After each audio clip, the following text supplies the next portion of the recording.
चलिए, अणु संख्यता जो रासायनिक बलगत की आपका चैप्टर जो चल रहा है,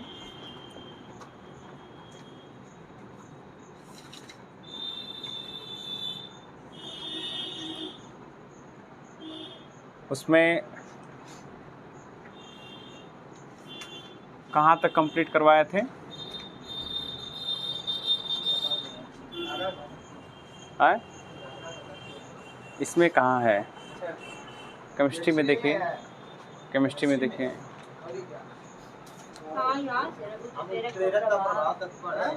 उत्प्रेरक का प्रभाव पढ़ा रहे थे ना, कि अभिक्रियाओं पे,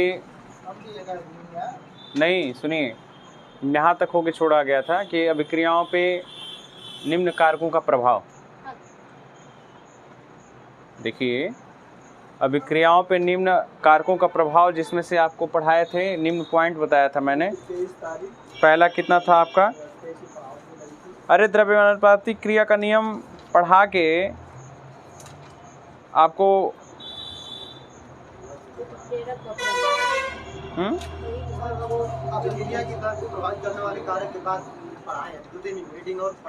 क्या चीज बताइए? का प्रभाव, उत्प्रेरक का प्रभाव, अभिकारकों की रासायनिक प्रकृति, 4-5 पॉइंट पढ़ाया मैंने उसमें। वही चीज है, वो पॉइंट था कि मतलब जो मैंने 5 पॉइंट 6 पॉइंट करवाया था, दाब का प्रभाव, ताप का प्रभाव, ये सब उनके बारे में मैंने लिखवाया था। और वहीं तक हमारी बात कंप्लीट हुई थी, है ना।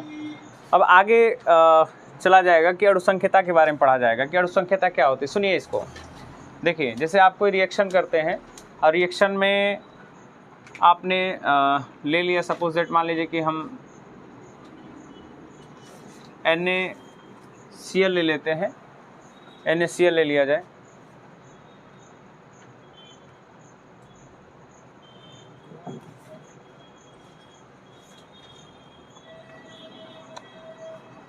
या फिर आप वो ले लीजिए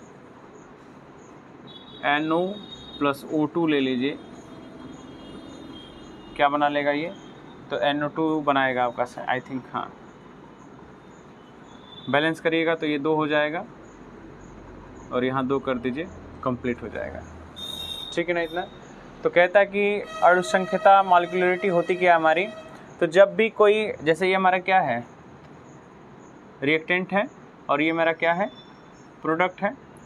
तो प्रोडक्ट से हमसे कोई मतलब नहीं है, बात सिर्फ होगी तो किसकी, रिएक्टेंट की। तो रिएक्टेंट में जो कंपाउंड होते हैं, जो पार्टिसिपेट होते हैं, जो भाग लेता है रिएक्शन करने के लिए, एक नए प्रोडक्ट बनाने के लिए, तो हम कह सकते हैं जितना पार्टिसिपेट होते हैं उनकी क्वांटिटी को, क्वांटिटी मतलब समझ रहे हैं ना, उसके सामने जो उसकी मात्रा होगी। जैसे एक बात बताइए, मैं किसी सूत्र का नाम बता रहा हूँ, H2O, ये किसका है? पानी का है। NaCl, इसका नाम एक ही आप ले रहे हो ना, क्या नमक ले रहे हैं ना आप, और तो कुछ कह नहीं रहे हैं, इसको नमक नाम लिया जा रहा है। अब नमक की क्वांटिटी आप रियल लाइफ में कैसे अनुभव करते हैं? 1 kg, 2 kg, 3 kg, 1 ग्राम, 2 ग्राम, 3 ग्राम भी हम कह सकते हैं। तो उसकी क्वांटिटी को आप क्षमता नाप सकते हैं ना, कि उसके आगे जो संख्या लगा गया है उससे पहचान हो जाती है कि इसका जो भार है या मास है वो कितना है। क्लियर है इतना? तो वही जो चीज़ आप, कंपाउंड जो यहाँ पार्टिसिपेट करेगा, उसकी क्वांटिटी को अगर आप निकाल लीजिएगा अपने सामने, वही क्वांटिटी क्या कहलाता है? अणुसंख्यता कहलाती है। इसकी मोलरिटी को कहा जाएगा। मीन्स दैट किसको हम m से दिखाते हैं, मोलरिटी को m से दिखाएंगे। NO की क्वांटिटी कितनी है? 2, और ऑक्सीजन की क्वांटिटी कुछ नहीं है तो 1, तो क्या हो जाएगा? प्लस इक्वल टू कितना हो जाएगा? 3। ये बात समझ में आया? कहता है कि जितनी क्वांटिटी में जो हमारे पास कंपाउंड मौजूद होते हैं, रिएक्ट करने के लिए तैयार होते हैं, आपस में एक अभिक्रिया प्रदान करने के लिए, नया प्रोडक्ट बनाने के लिए तैयार होते हैं, तो उनकी क्वांटिटी का अगर आप ऐड निकालते हैं, आप सम कर देते हैं, मीन्स योग अगर निकालते हैं, तो वही हमारा क्या कहलाता है? मोलरिटी कहलाती है, क्वांटिटी का। बात समझ में आ गया ना? चलिए लिख लीजिए, इसमें लिखिए, उसके बाद एग्जाम्पल करवाते हैं। लिखिए। अच्छा, इस एक चीज़ और, अणुसंख्यता को आणविकता भी कहते हैं। एक चीज़ याद रखिएगा, इसको आणविकता के नाम से भी जानते हैं।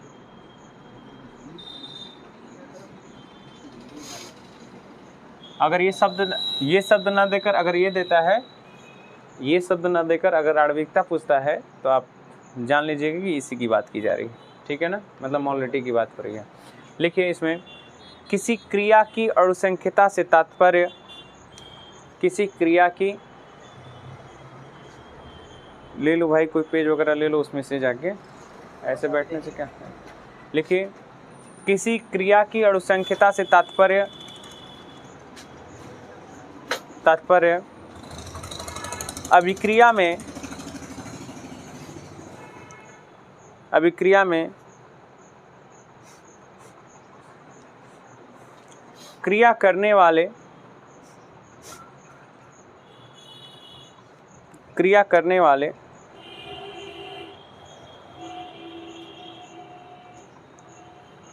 क्रिया करने वाले, ध्यान समझिए क्या कह रहा है, 2-3 शब्द बोल दिया मैंने। किसी क्रिया की अणुसंख्यता से तात्पर्य, ठीक है, तात्पर्य मतलब कि इसका अर्थ क्या होता है, तो आगे क्या है, तो कह रहा है कि अभिक्रिया में क्रिया करने वाले, अभिक्रिया में कौन कौन कार्य कर रहा है, तो जैसे कि NO है और O2 है, क्लियर है ना, रिएक्टेंट में ये भाग लिए हुए हैं, सब्स्टिट्यूट हुए हैं, उपस्थित है वहाँ पे। कह रहा है कि क्रिया करने वाले उन अणुओं की संख्या से, उन अणुओं की संख्या से है, उन अणुओं की संख्या से है, हाँ बेटा लिखो, उन अणुओं की संख्या से है जो आपस में टक्कर करके, जो आपस में टक्कर करके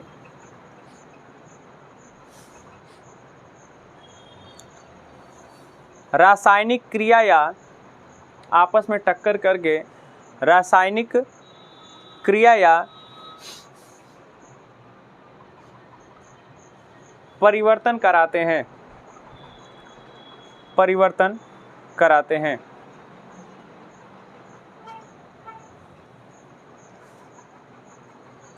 मॉलिक्यूल की बात कर रहा है, मॉलिक्यूलर की बात कर रहा है कि मॉलिक्यूल के क्वांटिटी को देखिए, मात्रा को देखिए, उसकी जितनी मात्रा है आपस में अगर वो ऐड होता है, या यूँ कह लें कि जितने हमारे उनकी जितनी मात्रा में वो एक नया प्रोडक्ट बनाने के लिए तैयार रहता है, मौजूद रहता है, उन्हीं की क्वांटिटी को अगर आप ऐड कर लीजिए, बता दीजिए कि नहीं हाँ यहाँ पे 2 क्वांटिटी इसकी है, 2 मात्रा में उपस्थित है कंपाउंड और ये 1 मात्रा में उपस्थित है, दोनों मिल के टोटल कितना है, 3 मात्राएं, ये उसकी क्या कहलाती है, अणुसंख्यता कहलाएगी। बात क्लियर हो गया ना। तो एग्जाम्पल में आप यहाँ से कर लीजिए, जैसे एक है NH4NO3, एक एग्जाम्पल आप इसमें हम लिख सकते हैं, एक एग्जाम्पल ये आपका हो जाएगा। दूसरा एग्जाम्पल क्या हो जाएगा, NH4NO3 और ये टूटता है तो हो जाता है Na N2 प्लस हो जाएगा, Na कहाँ से आएगा, N2 प्लस हो जाएगा आपका H2O। बैलेंस करेंगे तो यहाँ पे 2 लगा दीजिए, बाकी सब बैलेंसिंग हो जाएगा ना, हाँ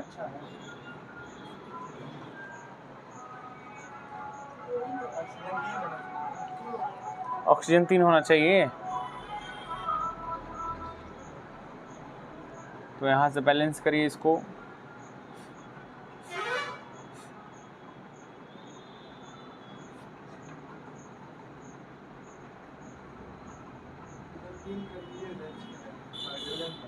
यहाँ 6 कर दें, 6 करेंगे तो कितना हो जाएगा, और इधर कितना कर दें, 3 करें कि 2, 3 करें कि 4 करें, 3 करेंगे तो 3 3 9 होगा ना बच्चा, 2 कर दें, 2 करेंगे तब तो हो सकता है ना, 4 दूना के 8 हो गया, और यहाँ पे हाइड्रोजनों की संख्या बढ़ जाएगी, कोई दिक्कत नहीं, कर दीजिए। 6 ऑक्सीजन है, 1 मिनट, NH4NO2 कर दीजिए, अभी ठीक है, बोलिए ठीक है। बात हमारी रिएक्शंस की नहीं है, बैलेंसिंग की नहीं है, ठीक है। बात यहाँ पे ये है, मान लीजिए यहाँ पे NO3 भी करते हैं तो कोई दिक्कत नहीं है, बैलेंस नहीं भी होता है तो इससे हमें नहीं मतलब। मेरा अभिप्राय क्या है, देखिए बाद में वो बैलेंस अपने आप को बैलेंस कर सकता है, अंदर आप कर सकते हैं या फिर नहीं है। जैसे कि आप अणुसंख्यता कहाँ निकालते हैं, एकदम पर्सनली कहाँ पे देखा जाएगा, तो आप लाइब्रेरी में जब जाइएगा, सॉरी लैब में, तो लैब में इसका आप अनुभव कर सकते हैं इस चीज़ की। जैसे कि क्वांटिटी यहाँ पे लग रहा है ना कम है, यहाँ पे अधिक है, ऑक्सीजन यहाँ पे 2 ही है, यहाँ पे 3 है, तो इसकी मात्रा की जब आप गणना करते हैं कि एक्चुअल में इधर कितनी क्वांटिटी में है, तो वही क्वांटिटी वही मात्रा क्या कहलाती है हमारी मोलरिटी, क्या कहलाएगा मॉलिक्यूलरिटी, मतलब अणुसंख्यता या आणविकता उसको कह सकते हैं। तो यहाँ पे कितना है, सिर्फ उसको एम से दिखाएंगे तो कितना है टोटल, ये अमोनियम नाइट्रेट है ना, कितना हो जाएगा, ओनली 1 क्वांटिटी में, ओनली 1 मात्रा में अमोनिया नाइट्रेट है, जो कि टूट गया किसमें, नाइट्रोजन और जल में। तीसरी चीज़, अगर आपसे कोई रिएक्शन दे देता है, पूछेगा कि उसकी अणुसंख्यता मोलरिटी क्या है, बस ये निकाल दीजिएगा, हो जाएगा काम खत्म आपका, बल्ले बल्ले, बस इतना ही सी बात है। अब भूल जाते हैं, ये आपकी प्रॉब्लम है, बस छोटा सा क्वेश्चन है। अगर पूछता है कहीं कंपटीशन लेवल में भी पूछता है तो आप बस ये बता दीजिए, हो जाएगा आपका। उसके बाद सेकेंड पॉइंट, थर्ड एग्जाम्पल आप ले लीजिए, इसको हटाइए। थर्ड एग्जाम्पल लिखा है कि N2, इसको देखिए, ठीक है, N2O5 है, N2O5, और ये टूट जाता है किसमें, तो लिखा है NO2 + O2 में।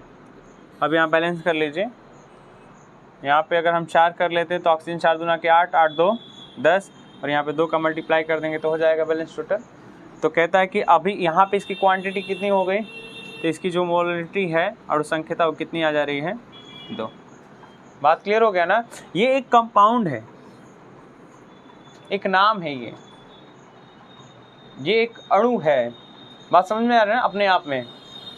इसकी क्वांटिटी को हम जब बढ़ाते हैं, इसकी क्षमता को, अगर साधारण है तो 1 रहेगी हमेशा, अगर आप बढ़ा दिए 2 हो सकता है, 3 हो सकता है, 4 हो सकता है, 10 हो सकता है, 12 कर लीजिए, कोई मत। जैसे अगर इधर का पूछता है, इधर तो पूछता नहीं है क्योंकि ये इसी से हमसे मतलब रहता है, तो प्रोडक्ट तो इसी के ऊपर आधारित होगा। तो कहता है कि अगर इसकी बात करते हैं हम, तो इसकी अगर बात करिएगा बच्चा तो ना, इससे मतलब ही नहीं है। सपोज अगर बात करते हैं तो यहाँ पे देखिए क्वांटिटी इसकी 4, यहाँ पे 1, टोटल कितना हो जाएगा 5। पूछता है तब, लेकिन नहीं होता है। नेक्स्ट एग्जांपल और देख लीजिए,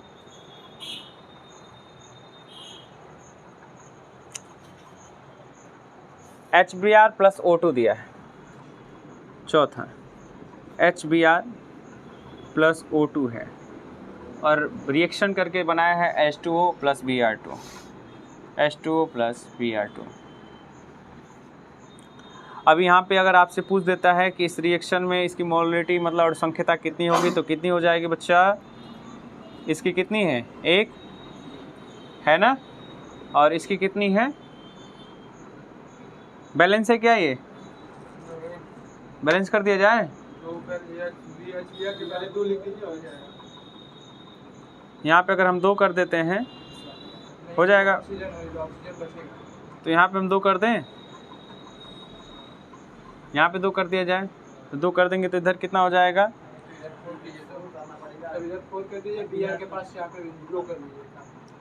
हो गया, ठीक है ना। ये 4 हो गया, ये भी 4 हो गया, ये आपका क्या हो गया, 4 हो गया, और ऑक्सीजन में कितना हो गया, 2, और इधर भी 2, ठीक है।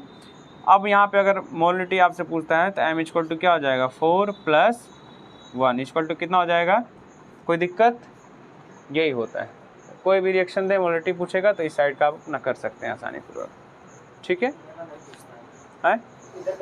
नहीं, इससे नहीं, अगर आपसे मोलरिटी पूछता है तो कभी भी आप अभिकारक का निकालें, क्योंकि थ्योरी तो आपका अभिकारक से ही अभिप्राय है, थ्योरी में तो अभिकारक ही दे रहा है। क्या थ्योरी में तो आपने यही लिखा ना, क्या चीज़ लिखा है कि अणुसंख्या से तात्पर्य अभिक्रिया में क्रिया करने वाले उन अणुओं की संख्या से है जो आपस में टक्कर के रासायनिक क्रिया का परिवर्तन या एक नया उत्पाद का निर्माण करते हैं, ठीक है ना, इतना कर लीजिए।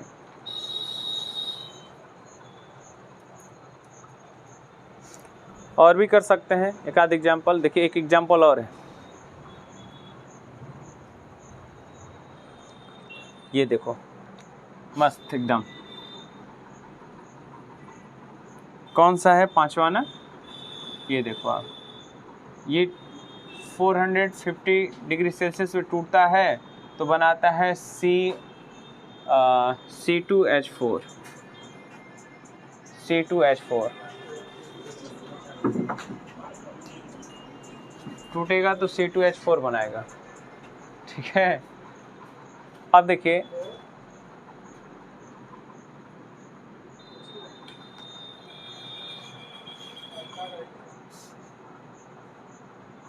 ये क्या है, इसकी अगर मोलरिटी पूछेंगे तो ये है क्या, पदार्थ है, क्या नाम क्या है इसका बताइए। बर्फ थोड़ा नहीं लगा रखे हैं वहाँ पे, हैं?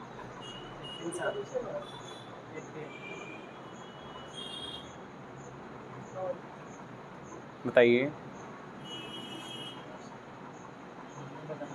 देखिए ये जब कोई साइक्लिक जब कोई रिंग होता है, जैसे कि स्ट्रक्चरल आप पढ़े होंगे 12th चैप्टर 11th क्लास में हाइड्रोकार्बन के बारे में, टाइप ऑफ हाइड्रोकार्बन। ये बच्चा क्या कर रहे हो जी, मोबाइल फ्लाइट मोड में कर दीजिए अपना। देखिए तो मैंने बताया था कि ये चैन भी बनाता है, तो चैन बनाता है तो ऐसा भी चैन बनाता है,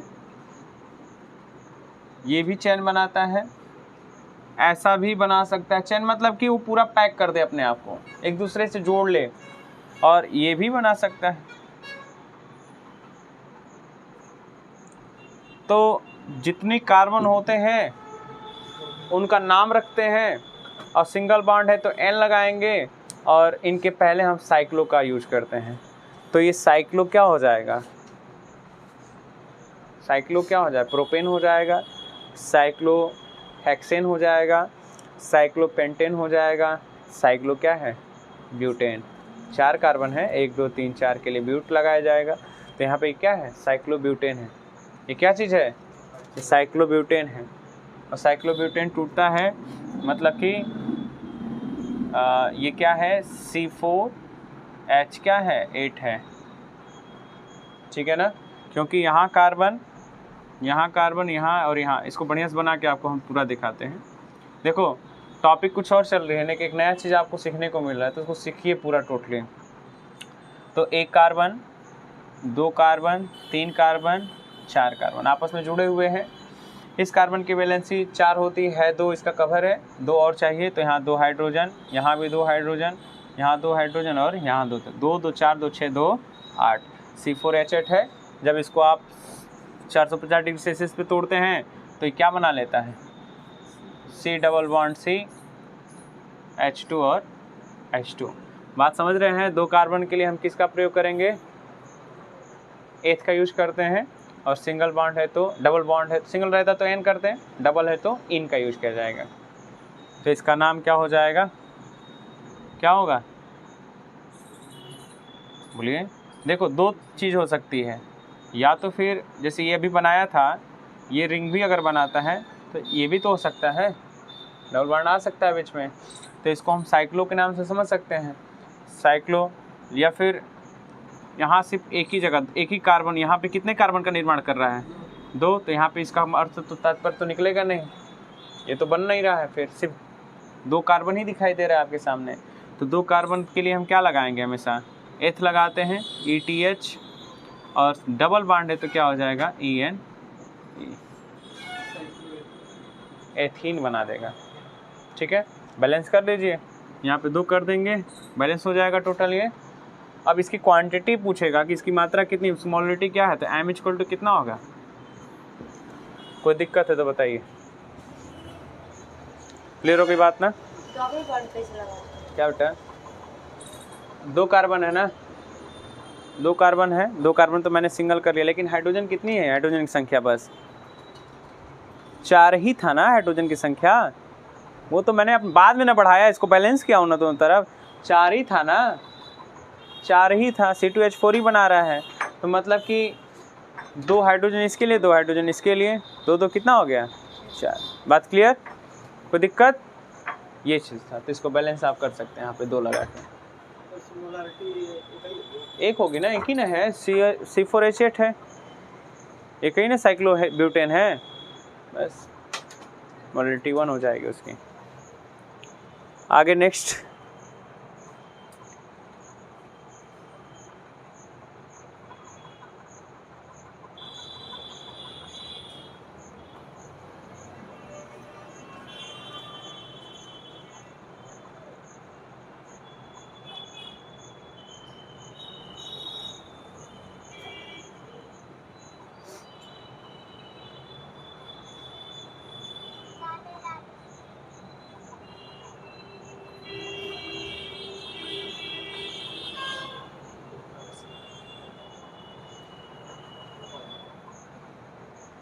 हो गया। एक चीज़ आपको पढ़ाया गया था द्रव्यानुपाती नियम का क्या नियम, द्रव्यानुपाती क्रिया का नियम हम आपको बताया था। आई थिंक देखिए है क्या बोल रहा था, किसी अभिक्रिया की दर उसके अधिकारकों के सक्रिय मात्राओं के गुणनफल के समानुपाती। सक्रिय मात्राओं के गुणनफल के बराबर होता है। थोड़ा सा उसको देख लीजिए, उसके बाद जो आगे नेक्स्ट टॉपिक है वो समझ में आएगा। तो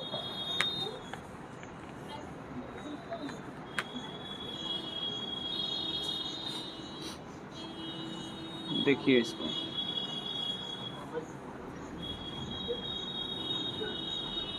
तो मैंने द्रव्यानुपातिक क्रिया का नियम जो मैंने बताया था, देखिए इधर, तो मान लीजिए अगर आपके पास कोई रिएक्शन है A + B, ये हमारा क्या है रिएक्टेंट है, और रिएक्शन करके एक नया प्रोडक्ट देता है। इधर देखिए C + D क्या हो जाएगा प्रोडक्ट। तो द्रव्यानुपातिक क्रिया का नियम यही कहता है कि जो हमारे पास अभिकारक मौजूद होते हैं, रिएक्टेंट होता है नया प्रोडक्ट बनाने के लिए, आएंगे जो होता है हमारे पास, वो क्या होता है, इनके सक्रिय मात्रा मतलब एक्टिव मास आप निकाल लीजिए इनका, और उनका आपस में क्या कर दीजिए, मल्टीप्लाई कर दीजिए, गुणनफल कर दीजिए, और उन्हीं की क्या हो जाता है द्रव्यानुपाती, मतलब कि अभिक्रिया की दर, रेट ऑफ रिएक्शन जो था, केमिकल रिएक्शन था, वो इक्वल होता था रेट ऑफ केमिकल इक्वेशन। अभिक्रिया की दर को किसे दिखाते थे, R से, और वो अनुक्रमानुपाती होता था अभिक्रियाओं में भाग लेने वाले अभिकारक भी कह सकते हैं उसको, अभिकारकों के सक्रिय मात्राओं के गुणनफल के बराबर। तो A की सक्रिय मात्रा इनटू में B की सक्रिय मात्रा। ये क्लियर हो गया था। तो R अनुक्रमानुपाती, जब R के अनुक्रमानुपाती का चिन्ह जब डायरेक्टली या कह सकते हैं प्रोपोर्शनल का जब हम चिन्ह हटाते हैं तो K लग जाता है, और यहाँ से हो जाएगा A इनटू में क्या हो जाएगा B। इतनी बात क्लियर। तो जब इतना आप जानते हैं तो एक नई टॉपिक लिखिए, नया हेडिंग डालिए,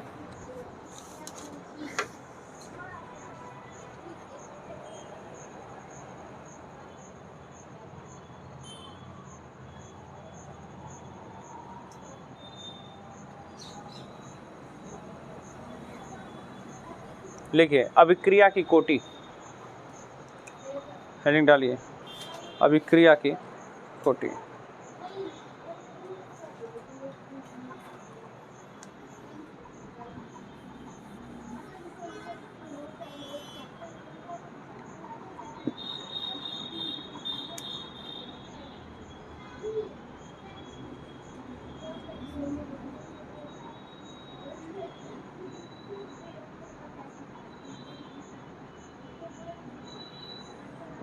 अभिक्रिया की कोटि लिखिए, उसके बाद बताते हैं।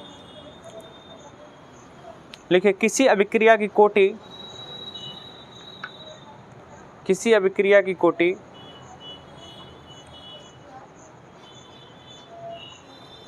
उन समस्त घातों का योग है, उन समस्त घातों का योग है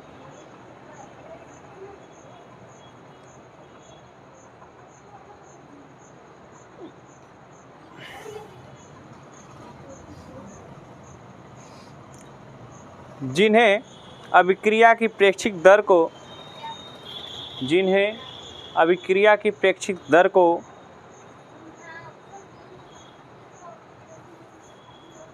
अभिक्रिया की प्रेक्षिक दर को दर्शाने के लिए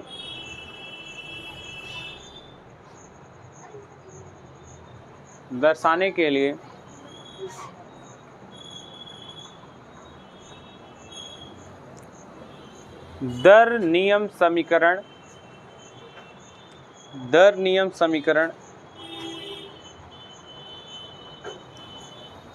में सांद्रण पदों पर लगाया जाना चाहिए।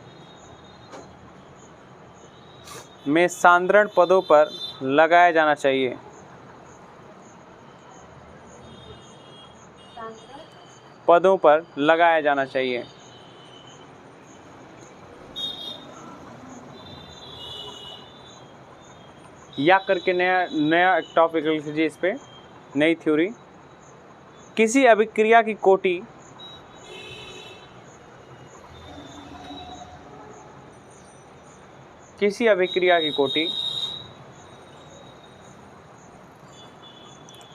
उन अभिकारकों की अणुसंख्यता है। किसी अभिक्रिया कोटि उन अभिकारकों की अणुसंख्यता है जो अभिक्रिया की दर को प्रभावित करता है।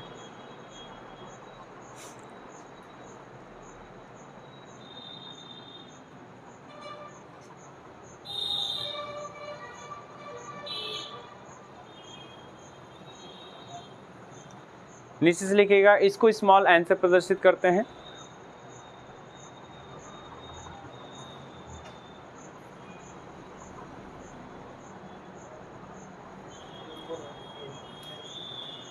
अब एक चीज़ देखिए, जब द्रव्यानुपातिक क्रिया का नियम हम आपको बता रहे थे, ठीक है, तो एक चीज़ आपको मैंने बताया था कि जो उनकी क्वांटिटी होती है, दोनों में रिलेशन समझिएगा, नहीं तो फिर समझ में नहीं आएगा, दिक्कत हो जाएगी आपको।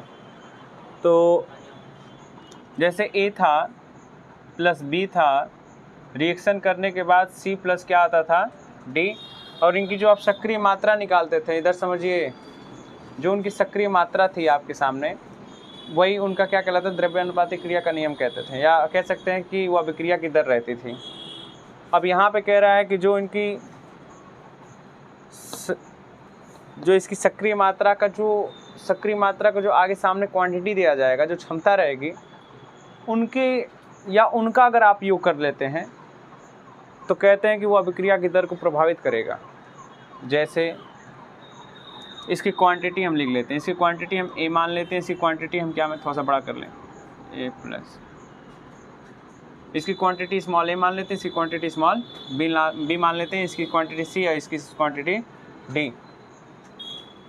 अब कहते हैं कि इसका आप रासायनिक अभिक्रिया की दर इसको प्राप्त करना रहेगा, तो लिखा जाएगा दर समीकरण क्या बन जाएगा आपका, दर समीकरण क्या होगा, तो दर समीकरण आप कैसे इसको लिखेंगे, R अनुक्रमानुपाती क्या लिखिएगा बताइए, A का सक्रिय मात्रा, और ये कहाँ चला जाता है, इसकी पावर A है ना, और प्लस नहीं इनटू B की सक्रिय मात्रा, इसकी पावर क्या हो जाएगी B। ये चीज़ था। तो जब हम इनके अभिकारकों के सक्रिय मात्राओं का जो योग हम करेंगे ना, वही क्या कहलाती है, अभिक्रिया की कोटि कहलाती है। कुल मिला के एक बात, 100 की सीधी एक बात, कि जब सक्रिय मात्राओं के घातों का योग जब हम करेंगे, बात आ रही समझ में ना, वही कहलाएगी अभिक्रिया की कोटि। अगर घात दिया है तब और नहीं दिया है तो 0, मतलब कि सन्नाटा है, कुछ नहीं है फिर। बात समझ में आया। अब जैसे एग्जाम्पल किया जाएगा ना, इसका एग्जाम्पल कैसे करेंगे, एग्जाम्पल किया जाएगा इस पे,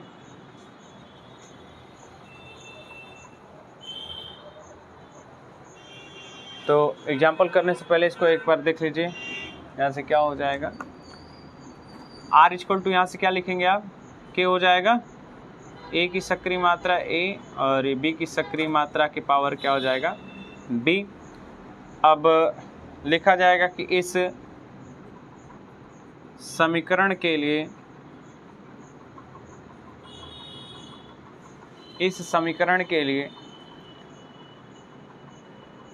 रासायनिक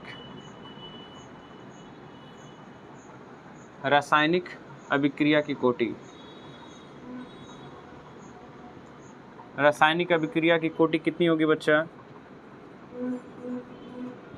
कितनी हो जाएगी? तो इसको हम स्मॉल n से दर्शाएंगे तो लिखा जाएगा स्मॉल n इक्वल टू घातों का योग इसका कितना है, a है, अब प्लस क्या है, b कर जाइए।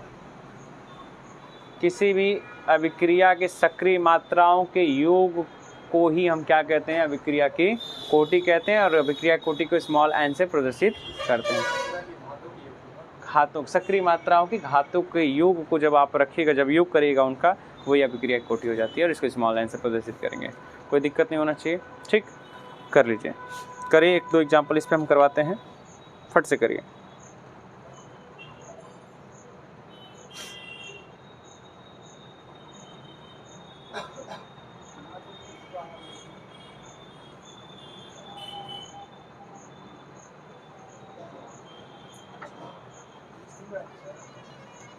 हैं?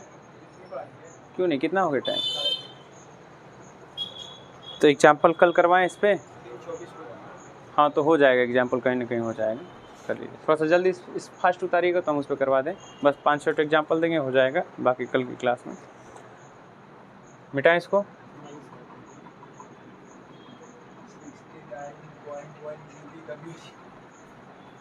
नहीं, वो एवरेज दिखा रहा है, इतना जगह खाली स्पेस नहीं। और सर हो गया अभिषेक?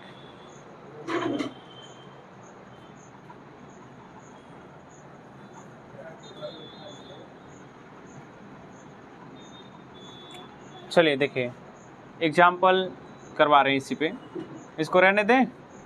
1-2 एग्जाम्पल करते हैं फिर इसको मिटाते हैं, पहले इसको समझिए। देखिए पहला एग्जाम्पल है NaCl, आप क्लास 9th में कराते थे इस रिएक्शन का, द्रव अविनाशता का नियम, law of conservation of mass, याद आ रहा है 9th में।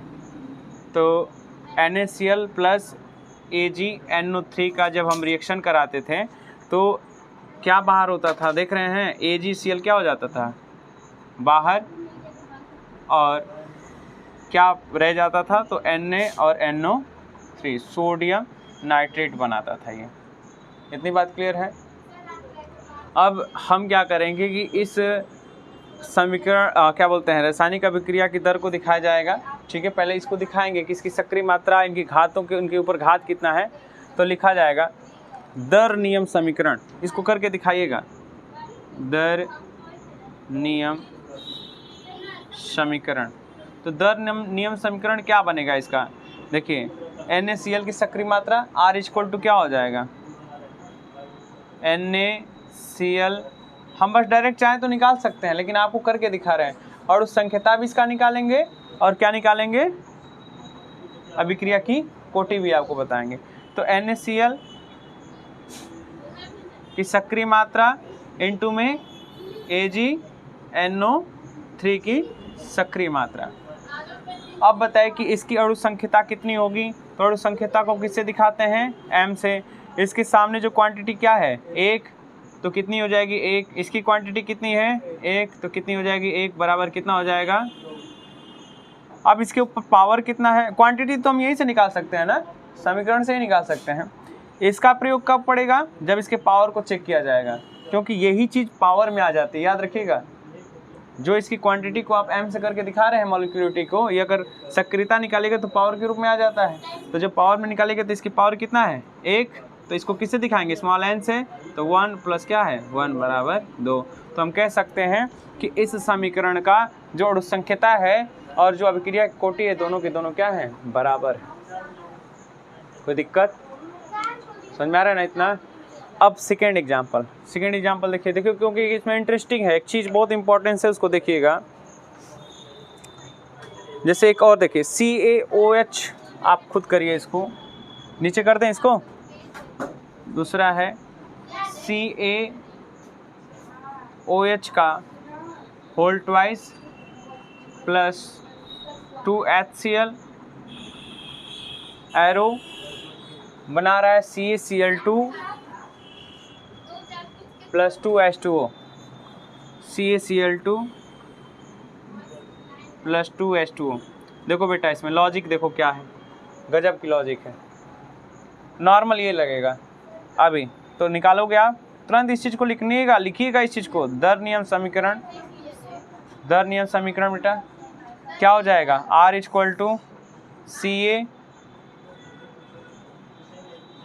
का होल ट्वाइस का सक्रिय मात्रा प्लस 2 कहाँ आ जाएगा HCl। देखो HCl की सक्रिय मात्रा और 2 कहाँ आ जाएगा इसके पावर में। तो R इक्वल टू इतना निकल के आ गया। तो एक बात बताइए, अणु संख्यता इसकी कितनी होगी, तो इसके सामने क्या है 1 और इसके सामने क्या है तो प्लस 2 हो जाएगी। तो अणु संख्यता M की वैल्यू कितनी आ गई 3। और इसकी वैल्यू देखिए यहाँ भी सेम, इसके पावर कितना है 1, तो स्मॉल n इक्वल टू 1 और इसके पावर कितना है 2 इक्वल टू कितना हो जाएगा 3।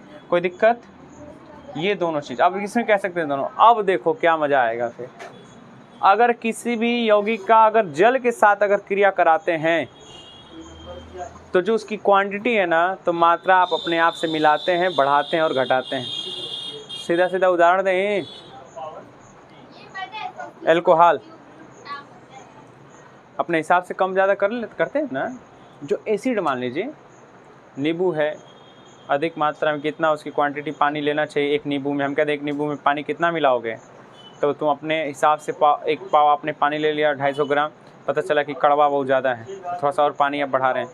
तो जब भी अगर किसी जल के साथ कोई रिएक्शन दिया रहेगा तो जल का जब भी आप निकालिएगा अणु संख्यता वो तो सही रहेगा, लेकिन जब आप उसकी कोटि निकालिएगा तो हमेशा 0 रहेगी उसकी कोटि।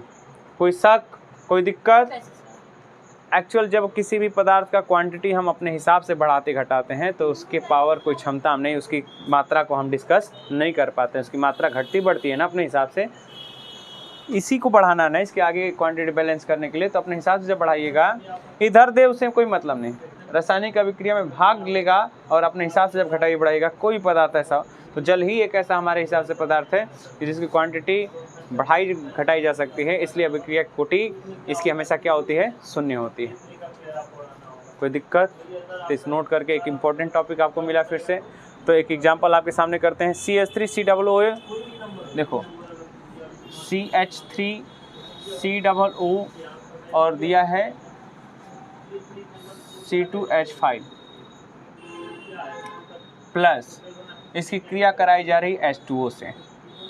तो प्रोडक्ट हमें क्या मिल गया C2H5OH अब प्लस मिल गया CH3COOH, ये आपको मिल गया। अब इसकी दर नियम समीकरण निकालिएगा। दर नियम समीकरण जब आप निकालिएगा तो R इक्वल टू क्या हो जाएगा बच्चा, CH3COO C2H5 की सक्रिय मात्रा इनटू में H2O की सक्रिय मात्रा। इसके पावर क्या रहेगा 1 और इसकी पावर क्या रहेगा 0।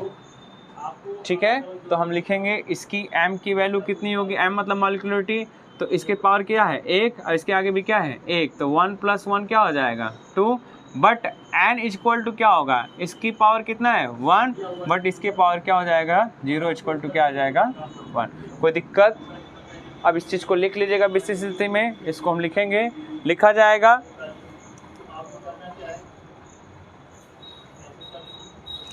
जल अपघटन में जल की, लिख लीजिए नोट करके,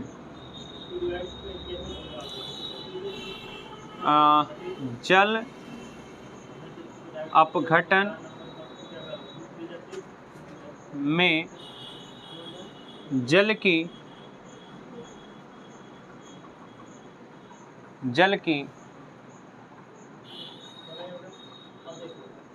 सर यहाँ जल अगर निश्चित करके तो आप हमें दे देंगे, तो इससे अधिक नहीं मिलता। 1 मिनट। हाँ, क्या चीज़? जल वहाँ पे निश्चित करके दे देंगे। जल कभी फिक्स नहीं हो पाता है, नहीं होगा, उसकी क्वांटिटी नहीं फिक्स हो पाती।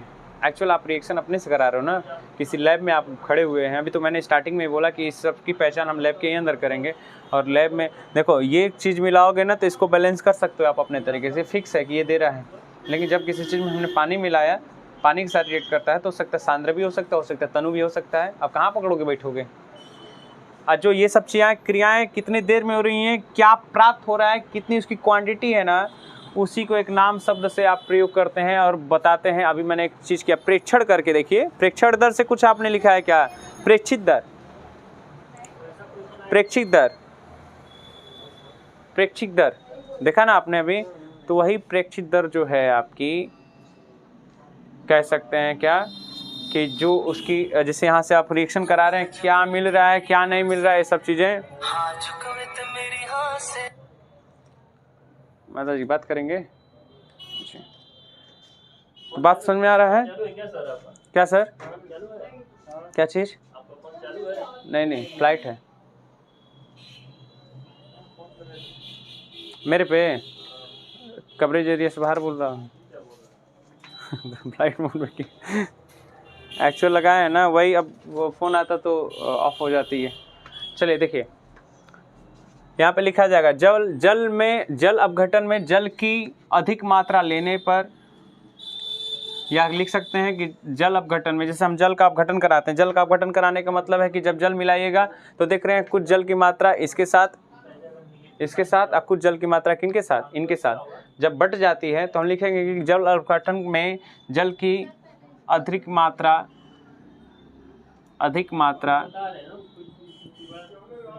लेनी पड़ती है, अधिक मात्रा लेनी पड़ती है। अतः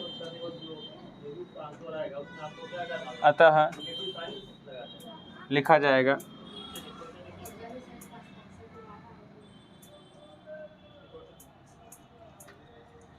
यह अभिक्रिया दर को प्रभावित नहीं करते हैं, यह अभिक्रिया दर को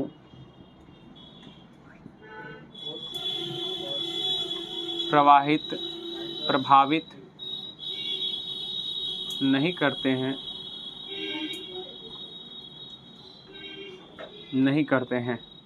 ठीक है।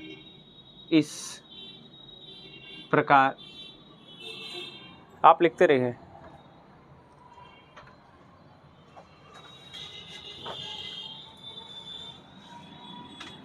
इस प्रकार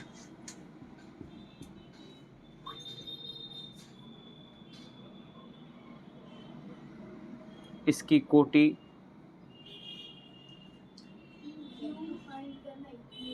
निर्धारित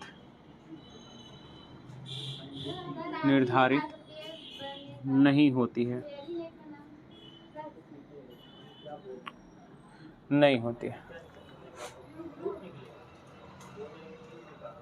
कोई दिक्कत? पूरी बात क्लियर हो गई? आपको पूरा एक अच्छे तरीके से आपको लिखवा दिया। जल अपघटन में जल की अधिक मात्रा लेनी पड़ती है। जैसे जब जल को तोड़ा जाएगा, जल को आप डालेंगे तो हो सकता है कि एक H+ मात्रा में टूटे और एक OH- मात्रा में टूटे, यही ना होगा? एक H+ में टूटेगा, एक OH- में टूटेगा। तो जब अपघटन कराता है तो हम अपने हिसाब से उसकी क्वांटिटी को बढ़ाते चले जाते हैं कि अधिक मात्रा में वो आयनों में टूटे।